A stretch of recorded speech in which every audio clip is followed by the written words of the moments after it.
Good morning, good afternoon, good evening. I welcome all of you into another chapter of Questions of Life. And today we are going to discuss why rituals are so important.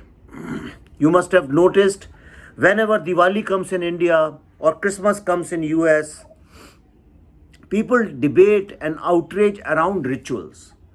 The new generation, a lot of rebellious, socio-politically rebellious groups, lot of cultural groups, and especially on social media, there is a constant debate that we should do away with rituals. In fact, people go to the extent of abusing rituals, and people who follow rituals, they are seen as regressive people. So, this total social justice warriorship, which was limited only to equality and human rights, suddenly has become a cultural and religious fight also. So let's probe into whether rituals are important or we should do away with them. And if they are important, why they are important, what role do they play in a person's life? We'll try to look at it from our own personal experiences. So, welcome, Desh. How are you? Thanks, I'm good, Vivek. How are you? All well. Winter is here. And when winter comes, Diwali comes, and then comes Christmas. And everybody gets into debating Right. whether we should have firecrackers or not, whether we should on Diwali you have burning, we burn the harvest का जो पहला वो होता है वो जलाते हैं. Right. Then during Christmas also, now the new generation kids have been constantly questioning. They don't question why do we have this tree, Christmas tree and gifts around it, because they get gifts, so they don't question that. Right. But because they get gifts, but they definitely question Right. lots of other things. Or Right. when my grandmother is fasting, they say, why do you fast?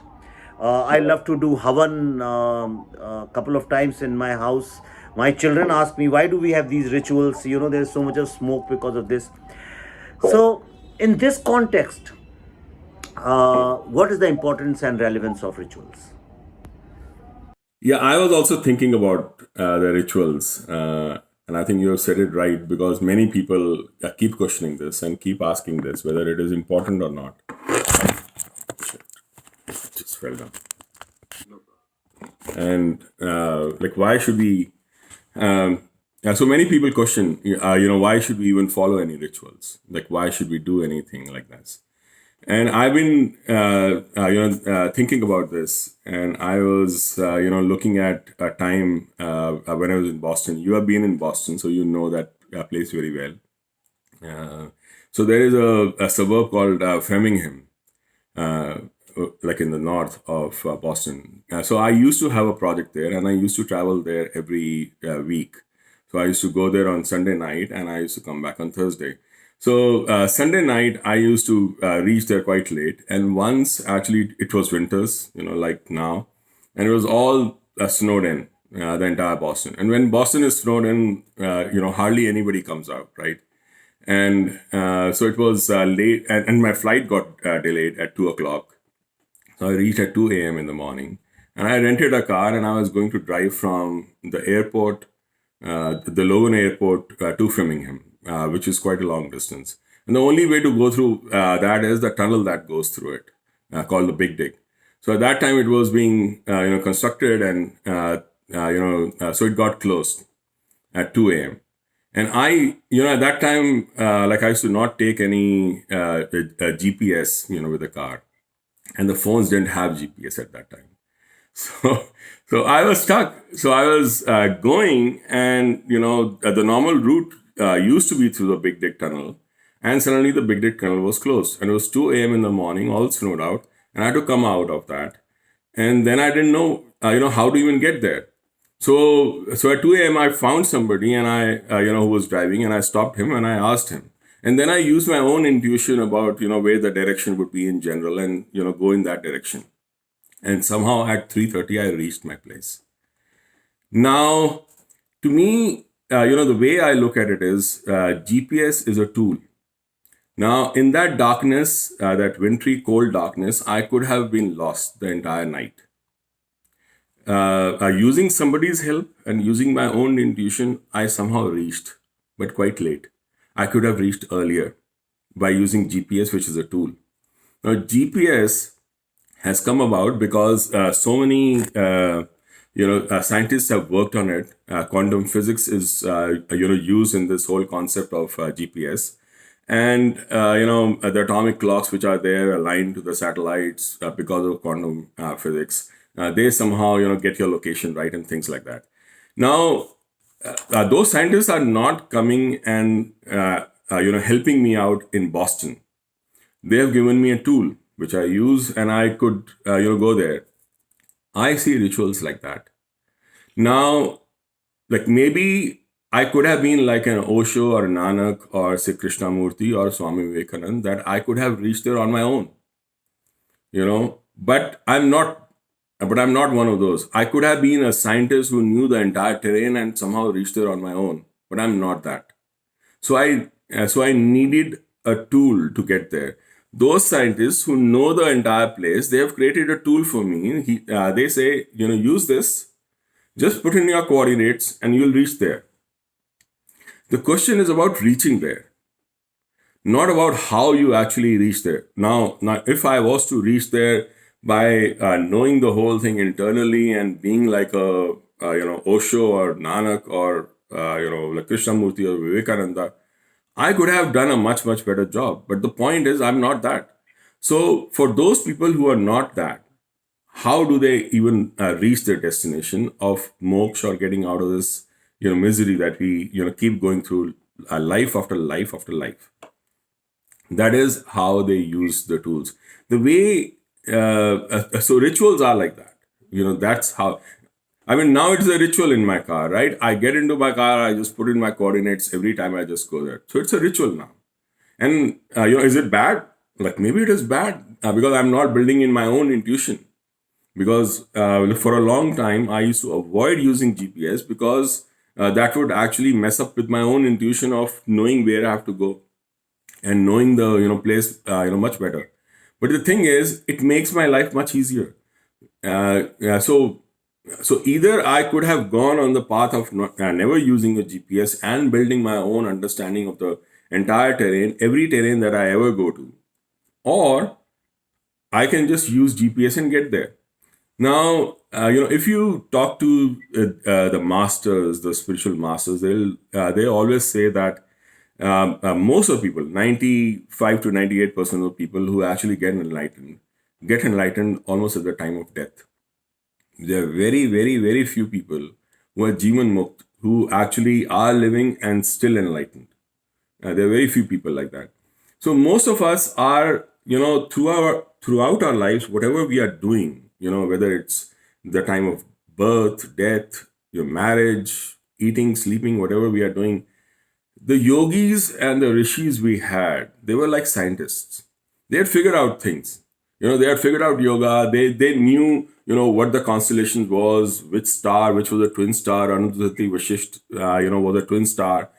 All those things they had figured out through their own siddhis or understanding of this entire universe.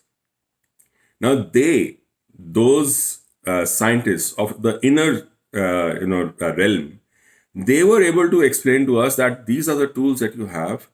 Go use these tools and you'll get there.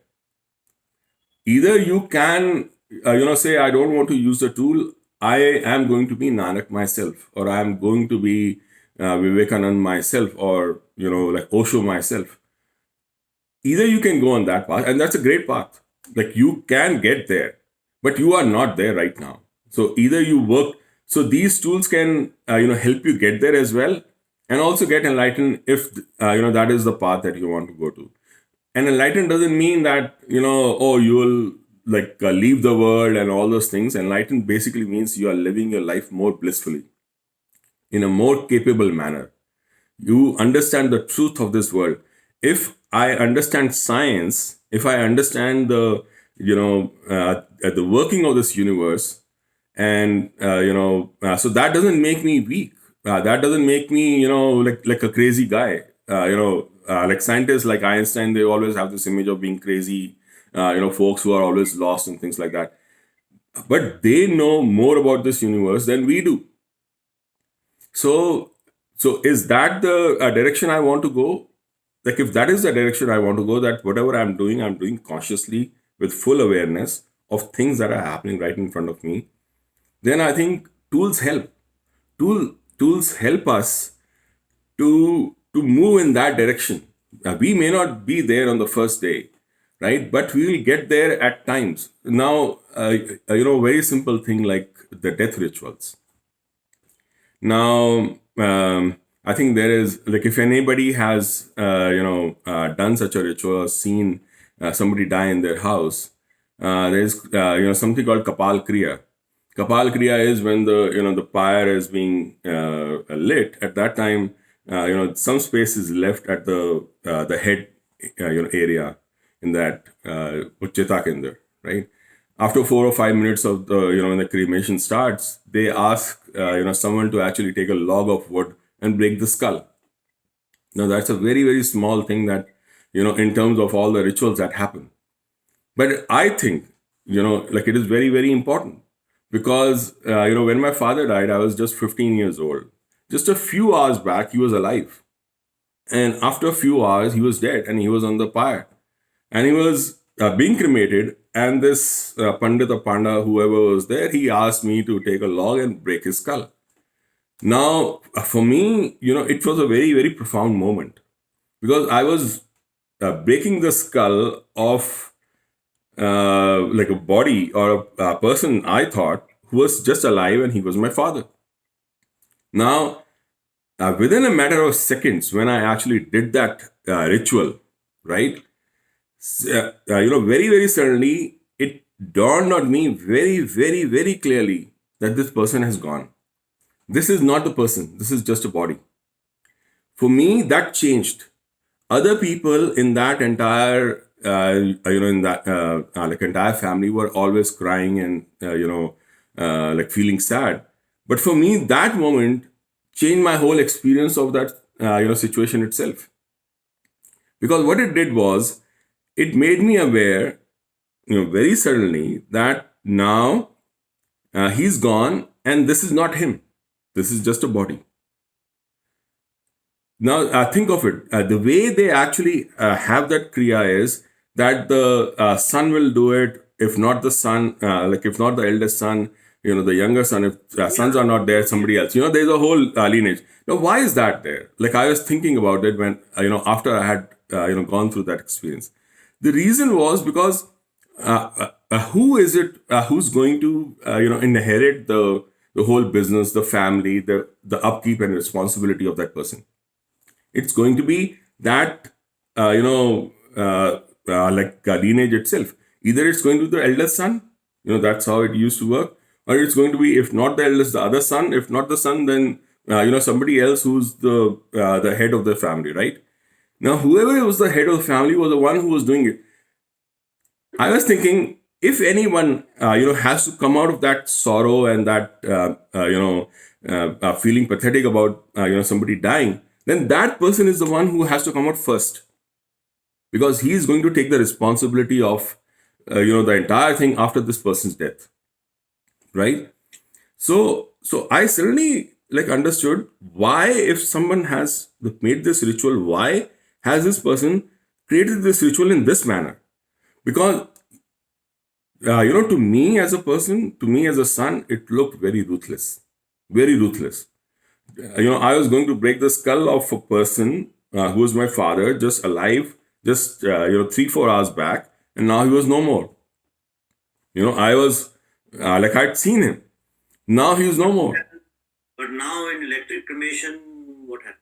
Yeah, now we have changed the ritual, and like I think they still like allow you to do something, but that, like, I don't know how that like moment is that profound. Like, how do you break that barrier from sorrow?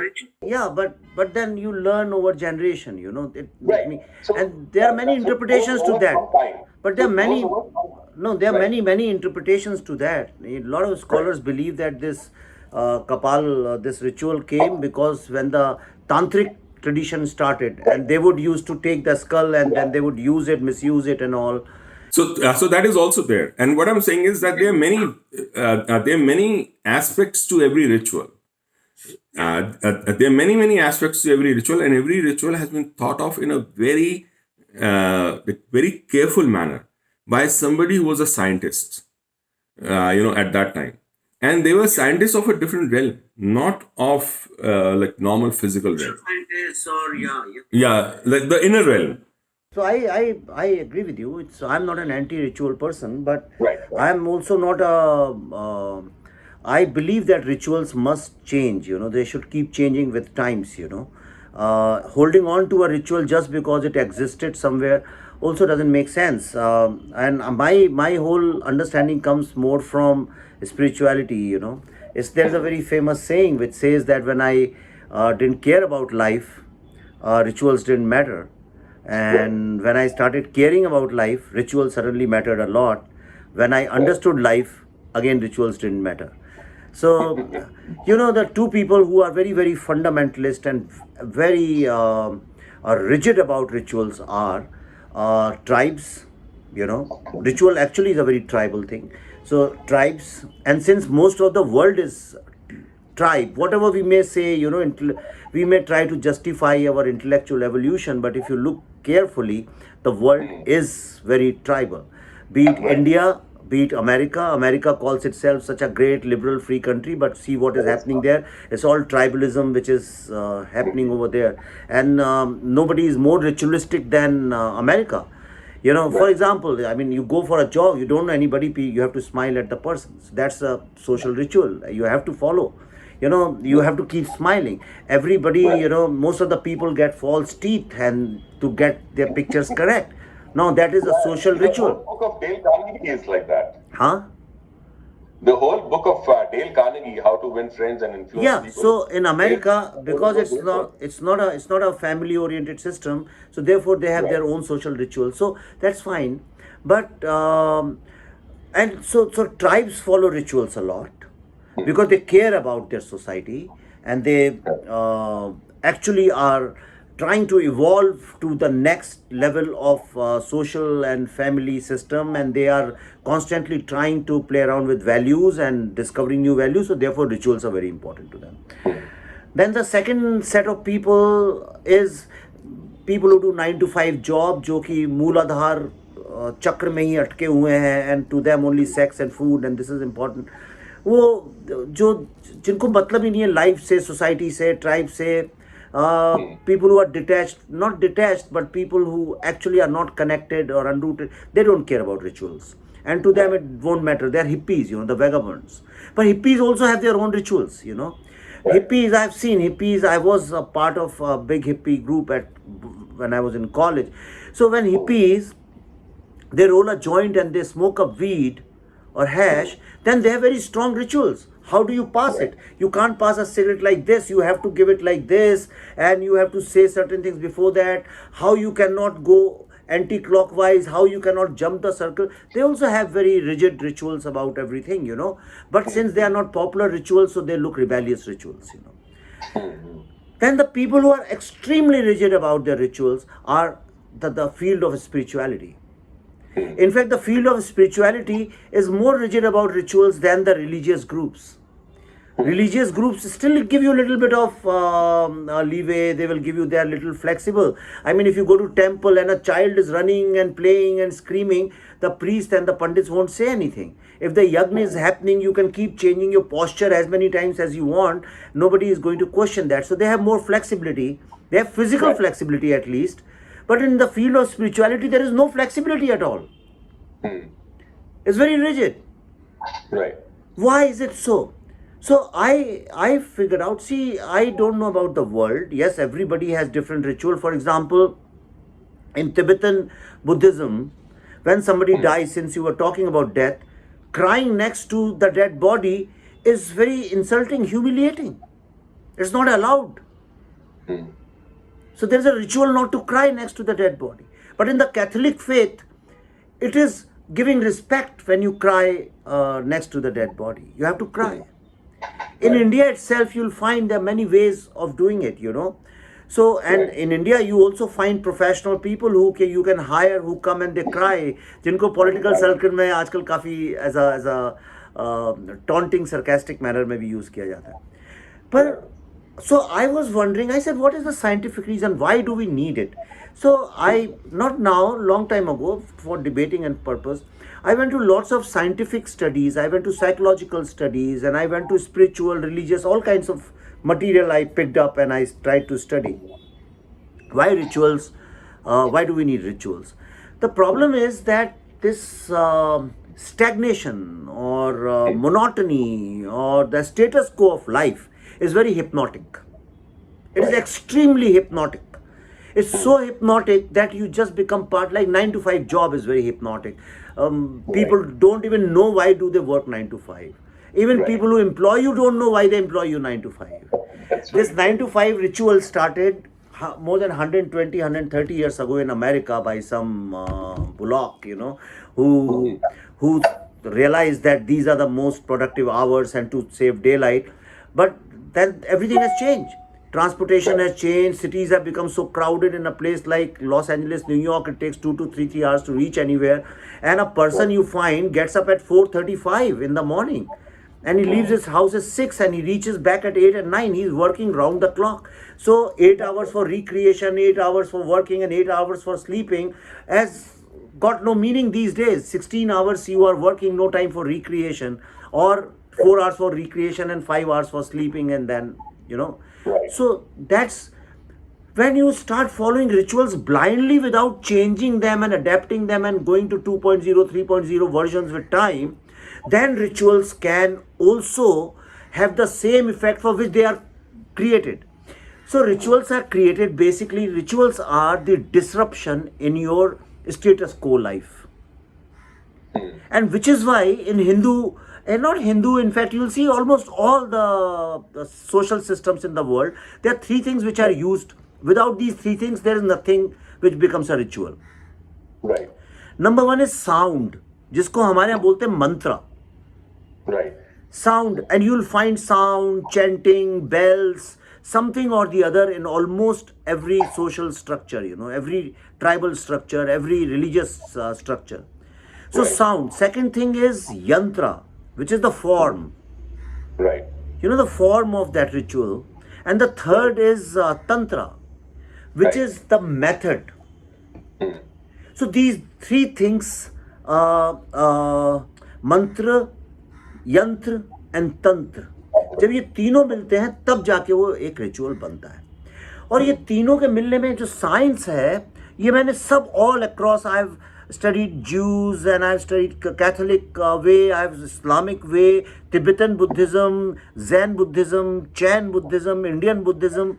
I have gone through all, even in India, the South Indian rituals versus North Indian rituals, because the same time they do it differently. Yagna is done differently everywhere. So even army has rituals. Correct. Okay, I'll come to that later. So these rituals, if you look at it very carefully, they are the disruption.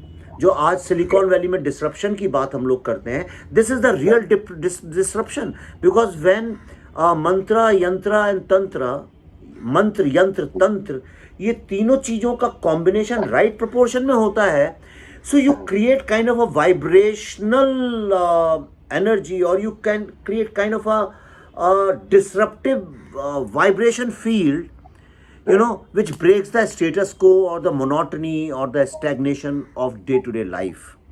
Correct. और इसीलिए देखिए ये rituals जो है change off season से जुड़े हुए हैं, बर्थ और डेथ से जुड़े हुए हैं.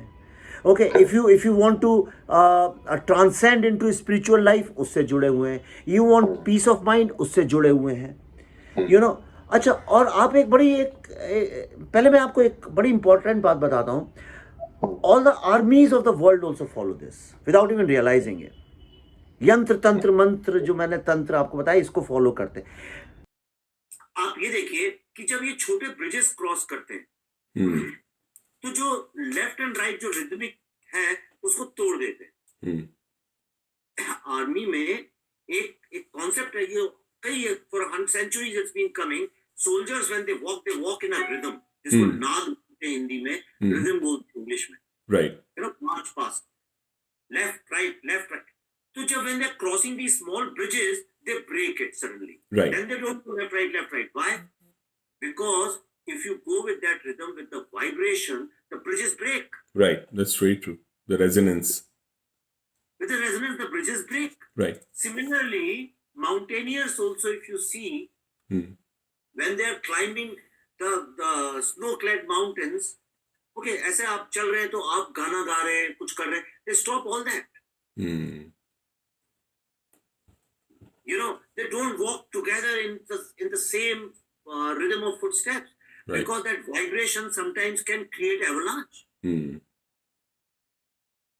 Right? So there is a direct proof that the vibration, or vibration kya, when you go to get your teeth clean, what happens, how the plaque comes out? Right. Through vibration, which is done water or air pressure or whatever.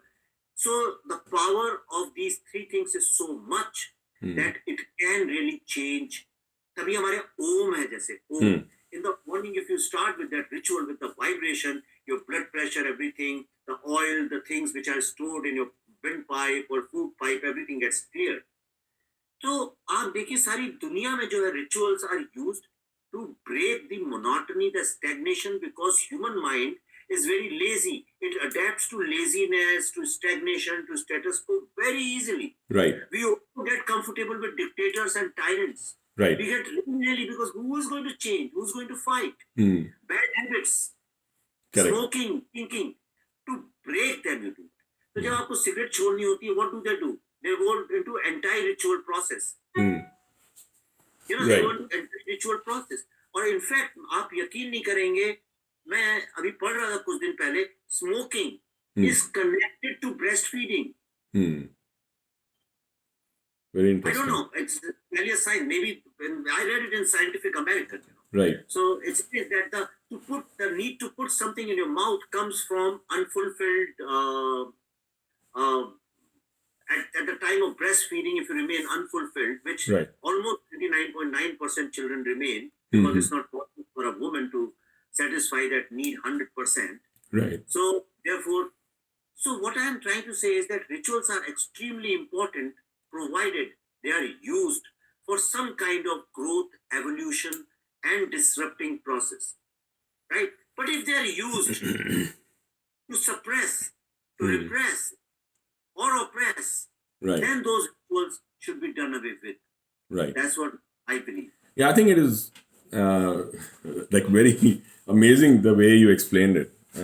You know, it was very interesting, your like explanation, because the way I am understanding, you know, from what you are saying is that like ritual in itself is just a word.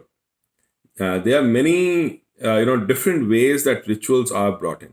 There could be people who are aware, like people who brought that ritual of when they are marching over a bridge, they should break their step. And why should they break their step? Because it is required by science. Now, if that ritual is informed by science or informed by the reality of this place, of this universe, of our lives, then that ritual, even when it is done by an idiot who does not understand anything, who does not understand science or resonance or vibrations on a bridge, he'll still get it right. Yeah. Right. But on the other hand, there are certain rituals like which are done, just for the action itself, just for tribal, acceptance, like you were saying about the hippies. Now that ritual has been informed by a different need of belonging, right? Belonging in a group, belonging in a, like in a clique or, that area. And then there are rituals which are done, just for the heck of things, like you were talking about the 9 to 5. At that time it was important. Now it, may not be important. But is the ritual of breaking your step when you're walking in the bridge by army, like, is that going, should that be changed? Probably not. Because like that is based on the reality of this universe itself. But the ritual of 9 to 5, should that be broken? Probably yes, because it now probably has no basis, especially after COVID. So how that ritual came about, what it is informed by, that I think is very, very important. When we talk about rituals, and many people are talking about rituals, they talk about rituals in a very blanket manner. Everything is the same. Yeah. Is everything the same? I don't think so, right? Yeah. And see, like even like you were talking about the yantra, tantra, and mantra. For example, in our tradition, we have like Agama Shastras, the way we do the Pran Pratishtha. Now, a lot of pundits who do not understand anything of those in the real experiential sense, when they do, those mantras and they use those yantras and tantra, then they are able to do the pran pratishtha right. Not because they know, because they are following a certain methodology. Similarly, but on the other hand, the yogis, a lot of temples. For example, I was in like Uttarkashi, had gone to this temple there, Kailash temple there, and it was Shivalinga. It's very, very small temple. Now, the moment I entered that temple, like it was, I almost felt I've come home. I sat there. I just sat there. I didn't do anything. I just sat there. I thought I'd just been sitting there for 10 minutes. And when I opened my eyes, it was almost, like past 1 hour. That energy itself was so soothing, like at least for me. I don't know about other people. At least for me, and I don't know how to explain it. I don't know like whether other people can understand unless and until they experience it. Now that temple had been consecrated by Agastya Muni. Now Agastya Muni ji, like he must have worked on it, using certain energy. That energy resonated with me. I don't know whether that will resonate with anybody else, but it did with me. Now, we had talked about in earlier, program of ours about how William Taylor, the Stanford scientist, had used the Buddhist monks to create intention. Something as intangible as an intention could change something as tangible as the physical property of the water. And not just that water was kept here, but even when it was FedEx to Europe and to Canada, even then it worked. So, can that intentional thing that that Agastya Muni ji did, can it impact me now? Yes, it can. Like if William Taylor's experiments are correct, and they show that and he has done it many times. It is an empirical like investigation that he did. So the thing is, so Agastya Muni created a tool for me. So it was like if I was there as a person, living near the temple, for me it will be ritual to go to the temple, sit there, and come out. But it will impact me like in a physical manner, in such a profound way that even I cannot understand. Even if I'm an absolute idiot, I do not understand this world. I do not understand yantra, mantra, tantra. Just the act of sitting there will impact me. Even if I am an idiot handling a water, I put it in that intention device, the pH value of the water will come down. Whether I care or I don't care, like it doesn't matter. I'm just putting that beaker of water in the, like near that intention device, which has been created with an energy that the pH value of the water has to come down. It will come down. And similarly, in my case, if I'm sitting in the temple near that Shivalinga, which has been consecrated, whether I know or I don't know, like whether I care or don't care, whether I'm a Hindu, Muslim, Sikh, it doesn't really matter. I'm sitting there and will come down. On the other hand, like if I, keep doing things which, do not have a relevance, like anything which is tribal, then, those rituals may or may not be, useful now. And like maybe they have to be changed. And many yogis who have come, in our tradition, people talk a lot about Brahmins and all that. Now, if you look at, there's a book by Megasthenes called Indica. He had written that in 32 BC. And then there was another Greek historian called Arrian. Like he had come, Arrian, and he also used that book and writings of some other people, and then he wrote the book. And when it was translated by a British guy, he said the Greeks had written there are different levels of the society in this country, and they had listed 7 levels. Now, when the British guy translated, he said there are 7 castes. Those castes that Megasthenes and Arrian had, written in their book, they have absolutely no equivalence to like what we know as castes now that British actually imposed on us. What they said was the number one, the highest level is of the sages or the mendicants, like that's the word that they use. Now, those people, they say, have the most miserable life because they do not live in like any comfort. They always like move around. So basically, they were the yogis. Like that's what he was talking about. Now, those like yogis have done a lot of work, and in our system, like yogis do not have any lineage. The first thing that they do when they actually go on the path of becoming a yogi or sannyasi is to leave all their lineage apart. They do death rituals of their parents, they do the death of their siblings, of their family, and they move on as their like all their own. Now, in our societies, like whenever Pran Pratishtha was done, if there's a Pandit and a yogi both together, yogi will be given a higher a place. That yogi will be allowed to like actually do that Pran Pratishtha because he understands the actual science behind it.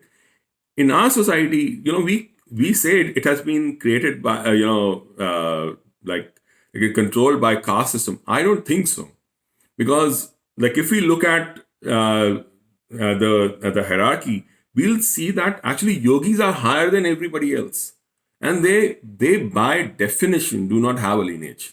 They do not have any relationship to any society, tribe, caste, and like anything. So basically, those were the people who actually created everything for us, like as tools. They did not care about which tribe we were from and like what we were doing and like what will like work, like whether it's Brahmin or not Brahmin. They did everything the way it had to be done. See, rituals, I don't. Rituals are. I mean, everybody in this world follows rituals. Right. There's no So type of ritual. See, right, and why are those rituals? How were those rituals created? Who created them, and why were they created? Like the difference between breaking the step on the bridge. Why was it created, and is it relevant even now? It is. Doing 9 to 5 job is also a ritual. Like whether it is important now or not is also a question. So, so I'm saying, like, can we throw the baby with the bathwater? Can we just say all rituals are bad? I don't think so. yeah, that is a very atheist way of looking at things. The rationalists and atheism, they look at it like this, And scientists, now can scientists do an experiment without rituals? No, Right. not possible.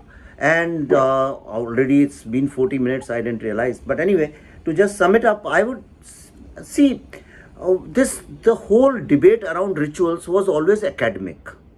It was always intellectual, and yogis discuss between themselves, pandits discuss between themselves, scholars discuss between themselves, but the common man was not concerned about it.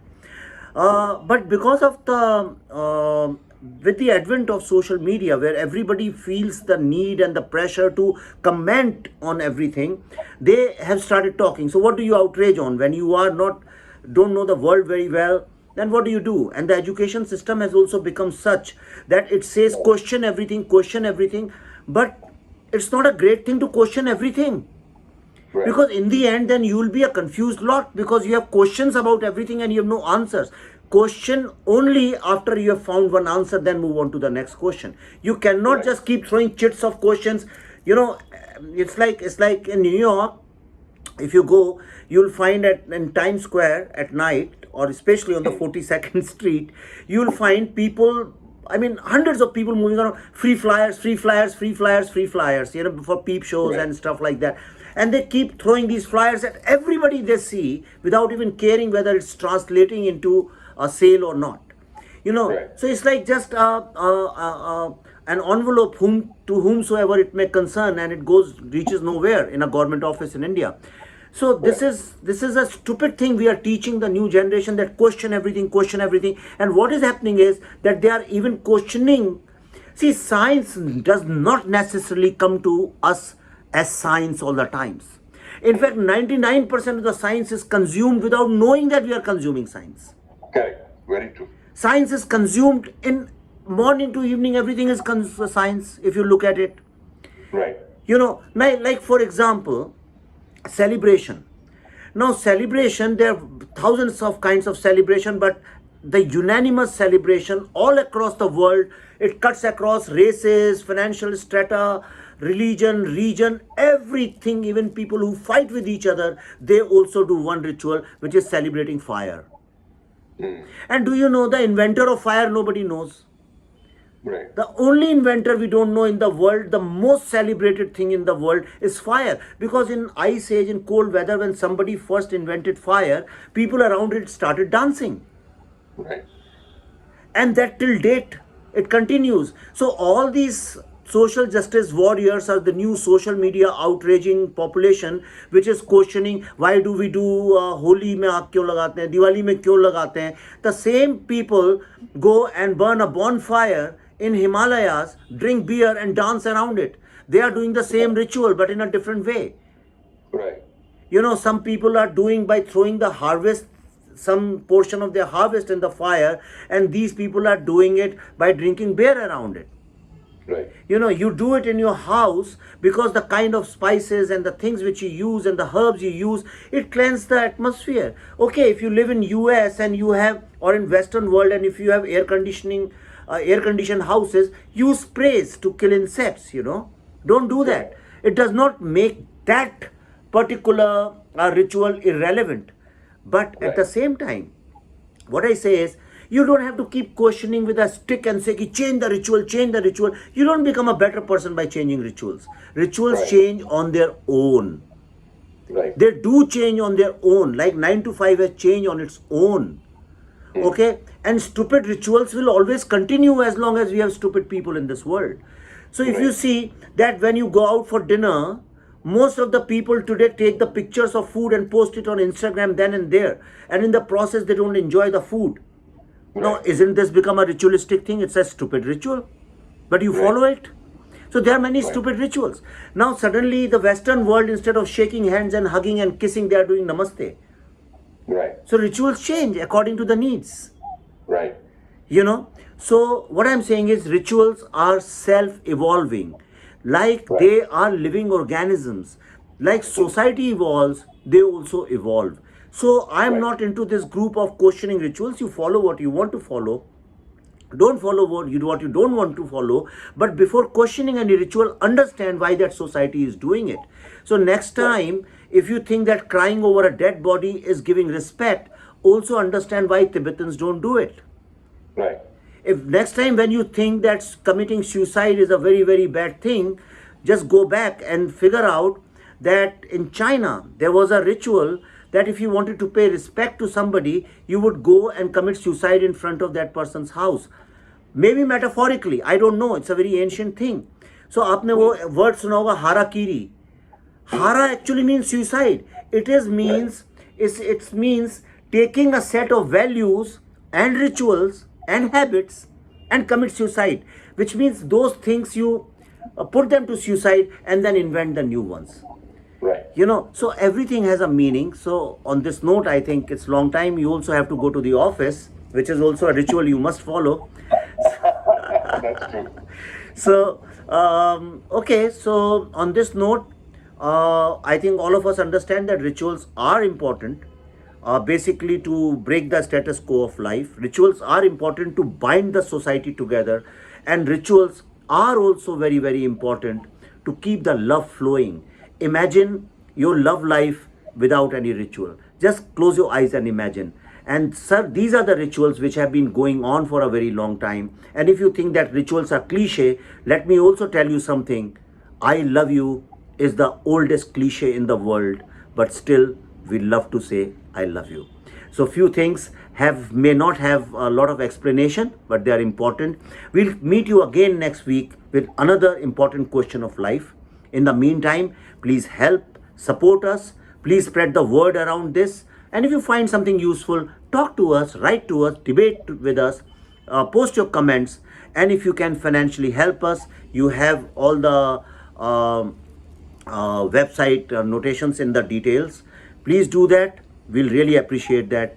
तब तक के लिए thank you very much. Good morning, good afternoon, good evening.